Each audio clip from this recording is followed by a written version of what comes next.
Hello. We are having a gorgeous day here in Ohio, and so it is time to prune the orchard, prune the fruit trees.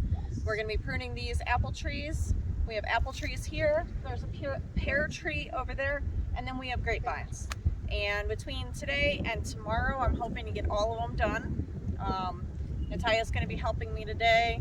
Some of the kids might come out, Steve might come out, and we're just going to keep tackling it. Hopefully we can get it all done before the trees start blooming. So with your fruit trees, one of the things you want to remember is to prune before they come out of dormancy. Once they start budding, you cannot do it because you can ruin them. I was also doing a little bit of research, and it said you have to be careful not to do it on a day that is too wet because you can allow moisture in that can cause rot. But as you can see, today is a beautiful day. It's sunny. I was hoping to get out here a little bit earlier, but you know, had to get groceries. So anyway, here we go. So, what's the first thing we're going to be doing? So one of the things you have to do is, I'm probably too far away. I'm going to move just a tidbit closer. There we go. Just so you can see the tree more and you more. Yep. All right. So one of the things you have to do is you have to start by getting all of these little pieces off. So all the little suckers. We want this tree to put its energy into the fruit. We don't want this tree putting its energy into these little suckers. Could I take this one? Yep, absolutely. And that whole branch is trying to die, so that's good.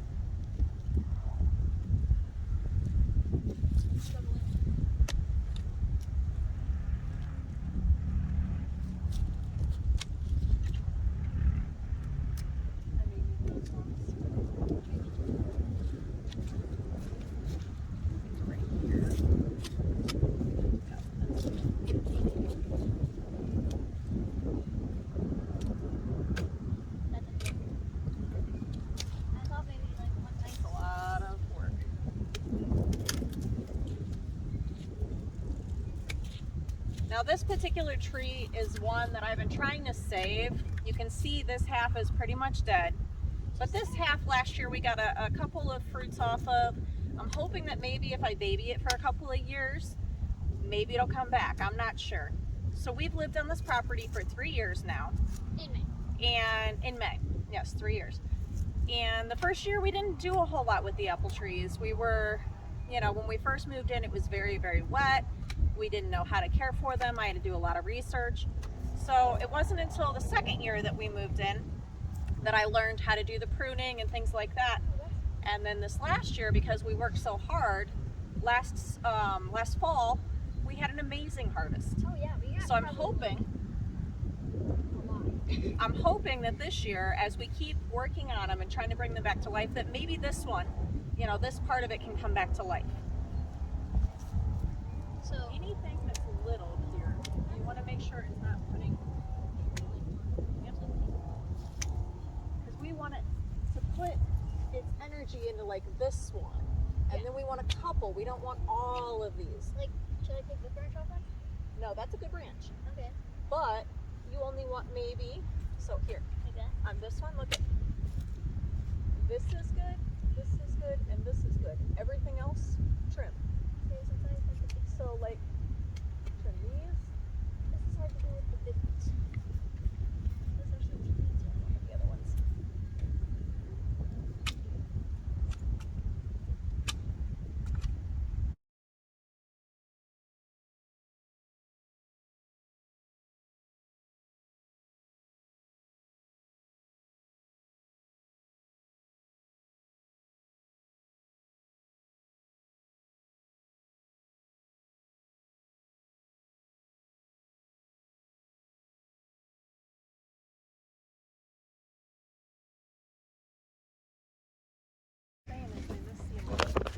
No, they miss seeing the trees.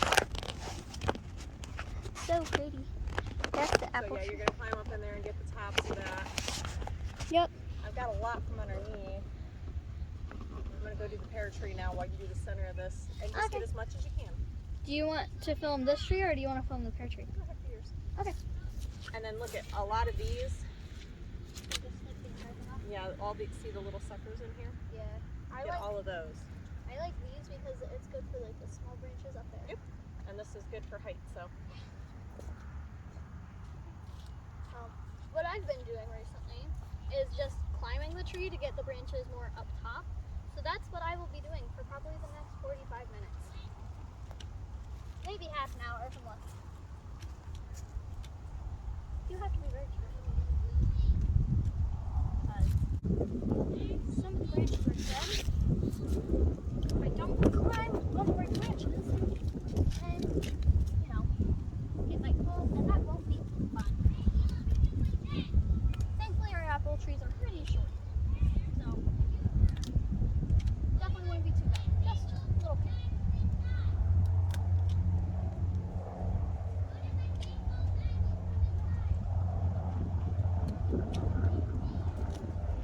But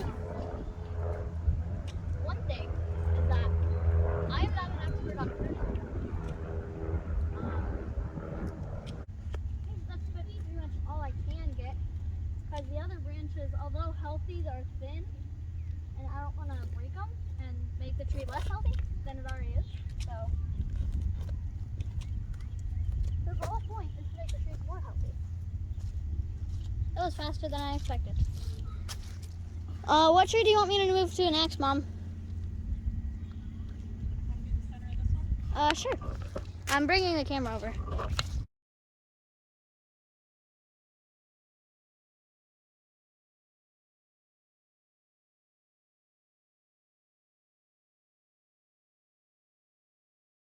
So as you guys can see, it is getting later and later. We have pruned the pear tree, and over here, these apple trees, and whoop, whoop, whoop, whoop, over there, those ones. So got all that done. Took a couple hours, but hopefully this will help. Hopefully the trees will have room to breathe and produce better fruit. We'll see. I've heard some people say that there's a skip year where you will have, this year I pruned, but next year I'll have a better fruit production. We'll see how it goes. Next, I'm going to be working on the grapevines. So I'll show you guys that. We now have all of this. And quite honestly, it's getting dark. Don't know how much I'll get done today, but I'll show you guys some progress. Hopefully tomorrow will be beautiful and I can do some more. I know you guys can't really see me right now, but this is part of homesteading too. So sometimes it is barely light out. You can see there's a little bit of a beautiful sunset over here, but other than that, it is dark. But I got the work done for the day as much as I could with the time I had. And that is one of the things with homesteading that you will learn. You will learn that sometimes you don't have time for it all. And that's okay. That's the beauty of it. We're all learning here. Do I know how to do all of this perfectly? No, not one bit. But I've researched. I've looked things up. I've asked friends. I've networked. You guys can do this too. I promise you can. So, hopefully tomorrow I'll be back out there doing this again in this beautiful weather God's given us. So it is the next day, and I've been out here working again for several hours trying to get the trees pruned and the grapevines, I don't even know what you call it. I think grapevines are pruned, but whatever, trimmed back. And now I thought I would show you guys all what I've done. Dinner will be yet again late, but I think that's going to become a norm. Our kids do things like baseball and soccer. So as the spring season starts kicking off, I know it's not spring yet, but almost there, we start getting a little bit more active, and it's a little bit harder to get dinner on the table by, like 5:30 or 6. So I'm out here in the yard, and yeah, there's my messy area there, but you can start seeing the fruit trees in the background. Start seeing how they are looking so much better. You have to excuse my hair. Oh, you can tell I've been out here working.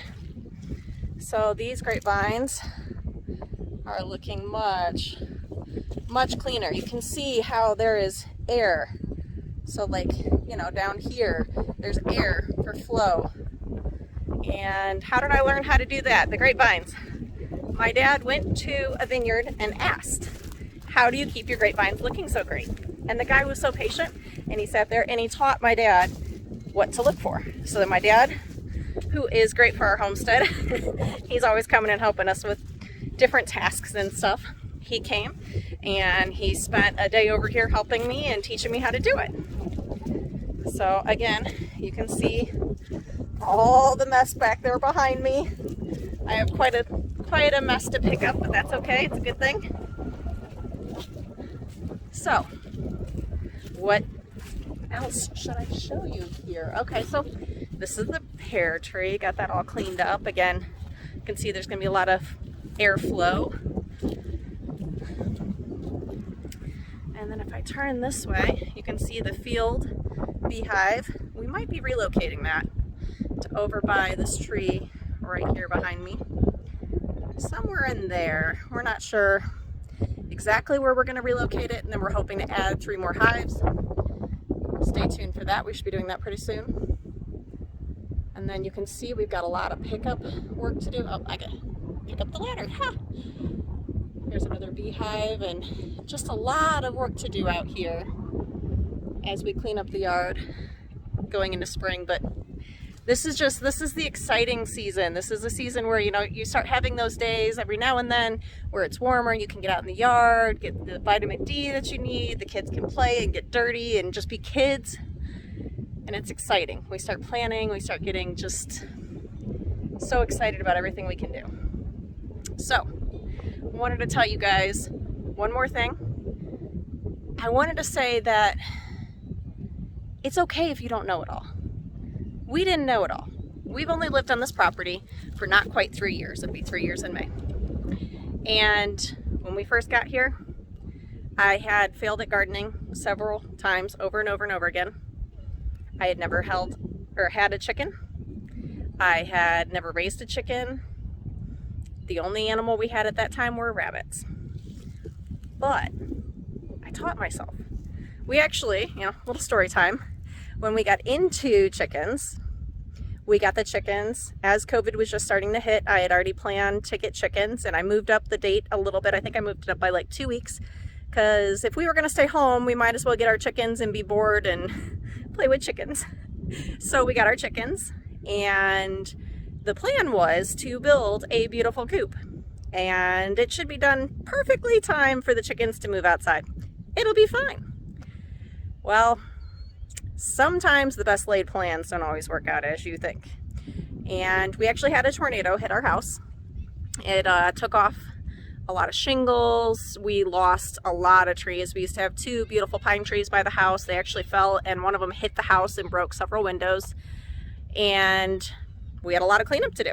Insurance company actually said they would waive our deductible if we did the cleanup for the trees around the house. And we said, absolutely.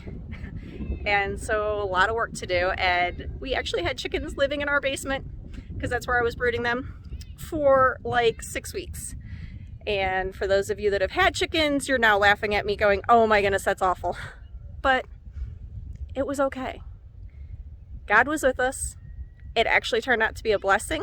We got a new roof out of the whole thing. Now we have brand new roofs on our garage, our gazebo, and our house. We ended up finding out, you know, about friends that would come in the middle of a pandemic. At that time, you know, nobody knew much about it. And we had friends that came over and they helped us. And we got it done. And now, we eventually did get that beautiful chicken coop over there done. And we have chickens now. So what is that? That's almost 2 years later. So hopefully this year we're going to have some new chickens. I worked out a homestead trade with another local homesteader. She is going to put some of our eggs into her incubator and babysit them until they hatch, and we are going to give her some of our honey. It's so exciting when you can do those kind of trades, those homestead trades. So we'll see. I might actually be able to get a little bit of a video with her. We'll see what she says. And for now, I think I should probably go make dinner. I will talk to you guys later. Bye.